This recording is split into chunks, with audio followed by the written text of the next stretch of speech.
Sebelumnya di Lost. Segera berlari menghampiri Charlotte untuk menanyakan keadaannya. "Kamu baik-baik saja kan, Charlotte?" tanyanya. Charlotte sambil tersenyum menjawab, "Iya, dia baik-baik saja." "Aku juga baik-baik saja, terima kasih," gerutu Miles kesal. Lalu tiba-tiba saja Charlotte kembali mengalami mimisan yang kali ini lebih parah. Sampai-sampai di situ Charlotte tidak sadarkan diri dan membuat Dani cukup histeris melihatnya. Ini adalah channel Malfresh, menghadirkan alur cerita yang sangat the best, bisa menghibur dan menghilangkan stres. Yang belum subscribe ya subscribe dulu guys.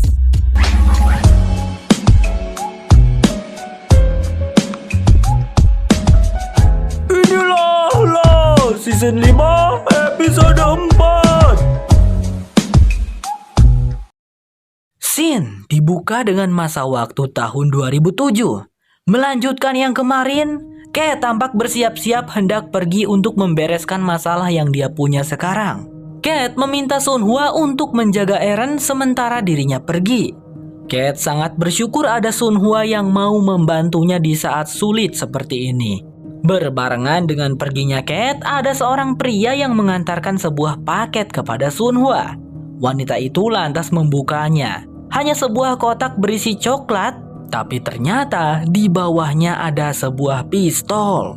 Setelah itu Sunhwa tampak melihat lembaran-lembaran kertas berisi data dan foto penampakan Benjamin Linus. Sepertinya alasan kedatangan Sunhwa ke Los Angeles memang dalam upaya untuk membunuh si Benjamin. Singkat cerita, Kate ternyata pergi untuk menemui Mang Thomas si pengacara itu Thea. Kate datang untuk mengajukan sebuah penawaran kepada si Mang Thomas.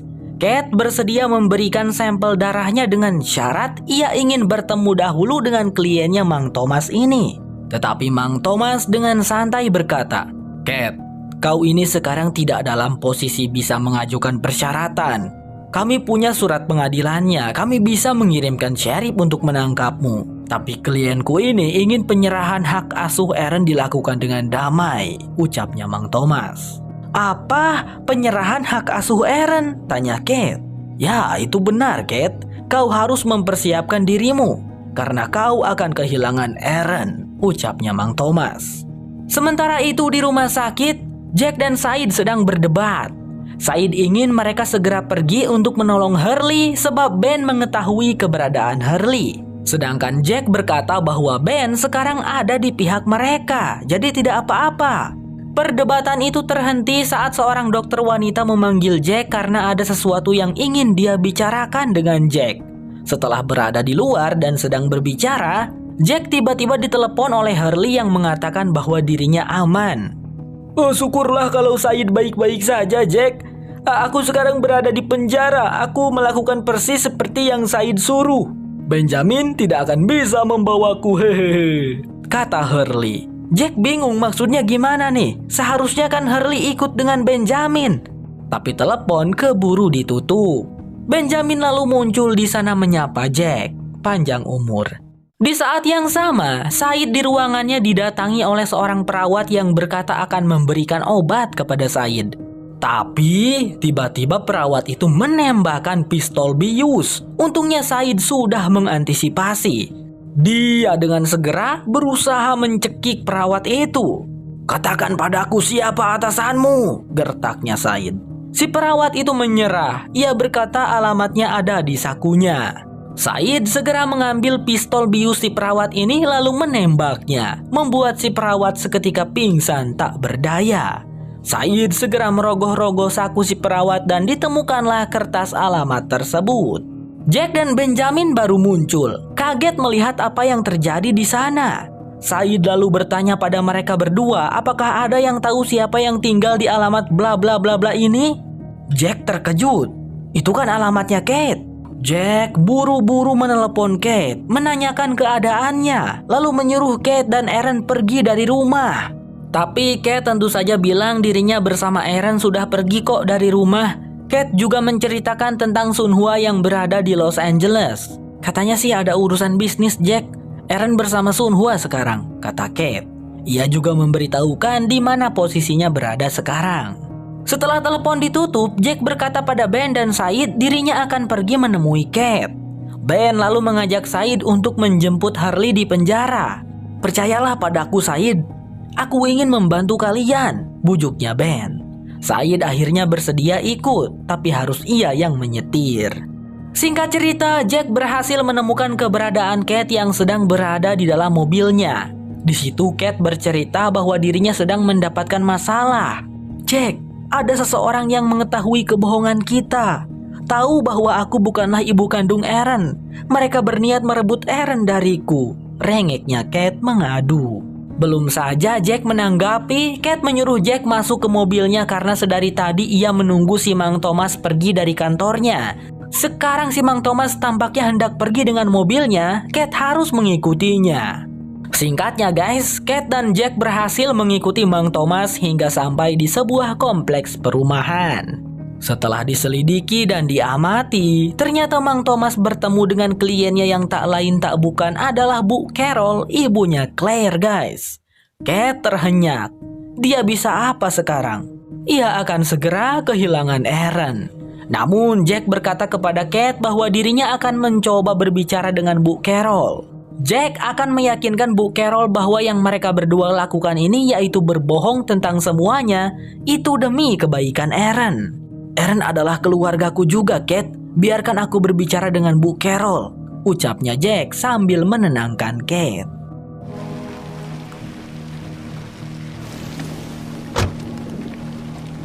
Beberapa saat kemudian, Jack kembali ke mobil. "Kate, Bu Carol tidak tahu apa-apa tentang Aaron. Bahkan dia masih tidak tahu tentang Claire yang masih hidup. Bu Carol memang menyewa Mang Thomas sebagai pengacara, tapi itu untuk menuntut maskapai penerbangan oseanik. Bu Carol datang jauh-jauh dari Australia ya untuk mengambil uang ganti rugi, tidak ada hubungannya dengan Aaron," jelas Jack. Tapi kok bisa kebetulan? Pengacaranya bisa sama begitu? Kate bingung. Jack juga tidak tahu. Yang jelas saat ini mereka harus buru-buru pergi ke tempat pertemuan. Jack merasa ini semakin berbahaya begitu. Kalau kalian tidak ngeh ya, mungkin maksud dari Mang Thomas ini ingin membuat Kate berpikir bahwa yang menyewanya yaitu kliennya itu adalah Bu Carol. Si Mang Thomas ingin berpikir Kate begitu, tetapi dipatahkan oleh Jack yang langsung menemui Bu Carol ya. Di sisi lain, Said dan Ben bertemu dengan seseorang yang tak lain tak bukan adalah si Mamang Thomas. Mang Thomas di situ berkata kepada Benjamin bahwa masalah Hurley sudah dibereskan. Pihak kepolisian tidak punya cukup bukti untuk menahan Hurley. Jadi Hurley akan segera dibebaskan setelah persidangan besok. Oke, masalah Hurley beres. Setelah Mang Thomas pergi, Said bertanya siapakah orang itu. Dan Ben menjawab, "Dia adalah pengacaraku, Said." Waduh, ternyata Benjamin guys, rupanya seseorang yang mengutus Mang Thomas untuk meminta sampel darah Kate dan Aaron. Singkat waktu, pada malam hari, Jack dan Kate sudah sampai ke tempat pertemuan yang dijanjikan oleh Benjamin. Jack lalu menceritakan pada Kate tentang sekelompok orang yang berniat jahat kepada Said dan Hurley. Di rumah sakit, Said menemukan sebuah alamat di saku celana orang yang menyerang Said. Dan alamatnya adalah rumah Kate. Jack menduga orang yang menyerang Said dan Hurley itu adalah orang yang sama dengan orang yang menginginkan Aaron dari Kate. Mereka berdua tidak sadar bahwa itu adalah Benjamin. Wow, dalangnya adalah Benjamin. Ini semua adalah rencana Benjamin untuk membuat semua orang kembali ke Pulau Misteri. Wow, sampai rela menyewa orang untuk meneror Said dan Hurley ya Benjamin. Tak lama kemudian Benjamin dan Said datang ke tempat itu. Jack menjelaskan pada Kate bahwa kini Ben berada di pihak mereka dan Ben yang akan membantu mereka untuk menyelesaikan masalah yang sedang mereka hadapi ini. Tapi di situ Kate yang cukup pintar bisa langsung menyadari bahwa Benjaminlah orang yang mengatur semua ini, yang mengutus Mang Thomas untuk mengambil Aaron. Jack berusaha menenangkan Kate, berkata jika itu tidak mungkin. Tapi di situ Benjamin malah membenarkan. Sebenarnya iya Jack, memang akulah orangnya. Aku harus melakukan itu untuk membuat kalian semua mau kembali ke pulau, jawabnya Ben. Di saat Kate dan Ben sedang berdebat, Sun Hua diam-diam memperhatikan dari mobilnya. ada si kecil Eren di kursi belakang. Sunhwa di situ lalu mengeluarkan pistolnya. Tapi kemudian scene berpindah ke masa 3 tahun yang lalu di Pulau Misteri. Juliet sedang berusaha memberikan pertolongan kepada Charlotte yang tidak sadarkan diri. Tapi Charlotte tidak kunjung siuman. James merasa panik. "Dani Konoyaro, Charlotte begini setelah terjadi kilasan cahaya menyilaukan itu. Kau sebenarnya tahu kan apa yang terjadi kepada Charlotte? Katakan kepada kami," desaknya. Juliet menyuruh James untuk pergi dan meninggalkan mereka di situ karena James memperburuk suasana. Setelah James pergi, Juliet bertanya kepada Dani, apakah itu benar yang barusan James katakan? Dani mengiyakan hal itu. "Ya, sepertinya aku tahu, Juliet. Sepertinya ini berhubungan dengan saraf. Otak kita memiliki jam internal, penanda waktu. Tapi kilasan cahaya menyilaukan itu membuat waktu menjadi kacau. Aku bingung bagaimana cara menjelaskannya," kata si Dani. Juliet kembali bertanya kenapa hal ini hanya terjadi kepada Charlotte, tidak terjadi kepada mereka juga. Dani tidak tahu, tapi ia bersyukur mereka tidak mengalaminya. John berbicara dengan James. Ia berpikir mungkin mereka harus pergi ke Orchid. Ini semua dimulai dari sana. Mungkin cara untuk mengakhirinya juga ada di sana, James, ungkap John. John mengetahui Ben telah meninggalkan pulau. Entah bagaimana caranya, yang jelas Ben melakukannya di stasiun Orchid. Ya, sepertinya cara untuk John bisa keluar dari pulau ini ya dengan pergi ke Orchid, mengikuti jejaknya Ben.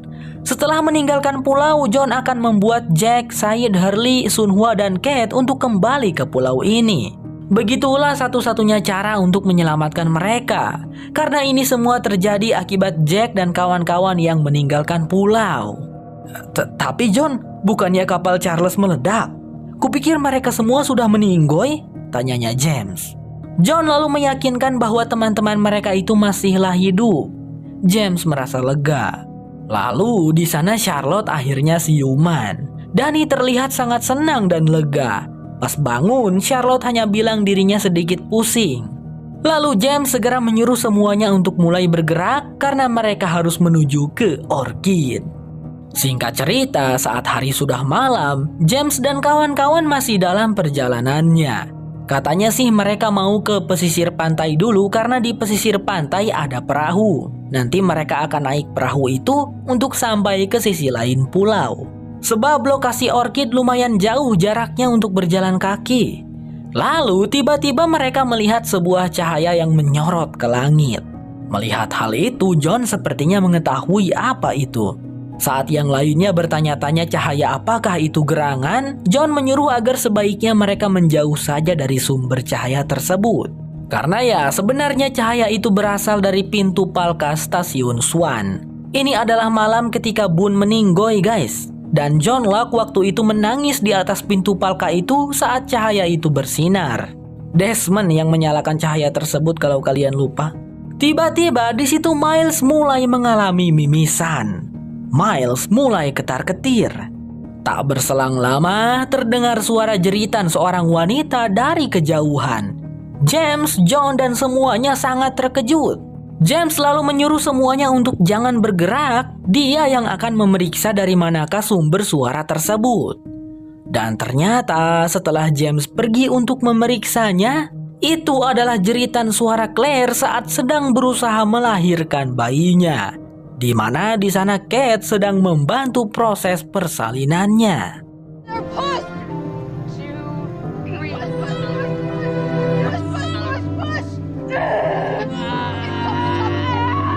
James sangat sedih melihat Kate sebab dia sangat merindukan Kate. Lalu tiba-tiba saja kilasan cahaya menyilaukan itu muncul lagi, membuat semuanya seketika berubah. Kate dan Claire sudah tidak ada, hanya tersisa batu besarnya saja. Ketika John menyusul dan menanyakan apa yang James lihat, James menjawab itu tidak penting lagi karena sudah menghilang. Perjalanan pun dilanjutkan. Miles mencoba berbicara dengan Dani. Ia menceritakan tentang dirinya yang mimisan seperti Charlotte. Miles bertanya kepada Dani kenapa ini terjadi kepada Charlotte, kemudian dirinya. Kenapa gak barengan gitu semuanya? Dani mulai memperkirakan mungkin saja itu ada kaitannya dengan lamanya seseorang terpapar. Maksudku adalah waktu yang dihabiskan di pulau ini, Miles, jelasnya Dani. Mendengar itu, Miles heran dong. Kalau gitu seharusnya kan yang mimisan duluan itu James dan kawan-kawan. Mereka udah berbulan-bulan di sini, Dani. Nah, aku sama Charlotte kan baru 2 minggu di pulau ini, protesnya Miles. Ia berusaha sepelan mungkin ngomongnya biar gak kedengaran yang lainnya, biar enggak menimbulkan kepanikan. Mendengar jawaban Miles, lalu Dani bertanya kepada Miles, "Apakah kau yakin, Miles?" Begitu tanyanya. Miles pun sampai mikir keras. Perasaan dia baru pertama kali ke pulau ini. Kemudian mereka pun sampai di pesisir pantai. Perkemahan mereka sudah kembali lagi di tempat itu, tetapi dalam kondisi yang terbengkalai, acak-acakan.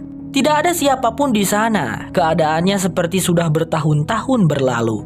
Jadi tidak ada satupun persediaan makanan yang bisa dipungut. Perahu zodiak dari kapal Charles juga hilang. Tetapi ada sebuah perahu tua yang berlabuh di dekat sana. Entah milik siapa. Miles di situ menemukan sebuah botol air minum di perahu tersebut yang bermerek Ajira. "Apa itu Ajira?" ujar James bertanya-tanya. Juliet lantas berkata bahwa Ajira adalah sebuah maskapai penerbangan. Sejenak mereka semua berpikir keras siapakah pemilik dari perahu ini. Apakah ada pesawat lain yang jatuh ke pulau ini begitu?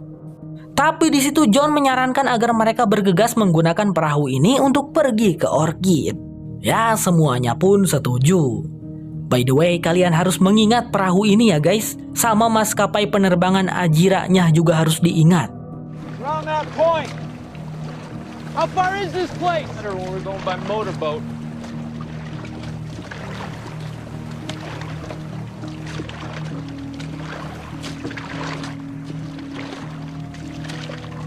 Ketika John dan kawan-kawan sedang asyik naik perahu bersama, tiba-tiba dari arah belakang mereka ditembaki oleh sekelompok orang misterius yang menaiki perahu juga.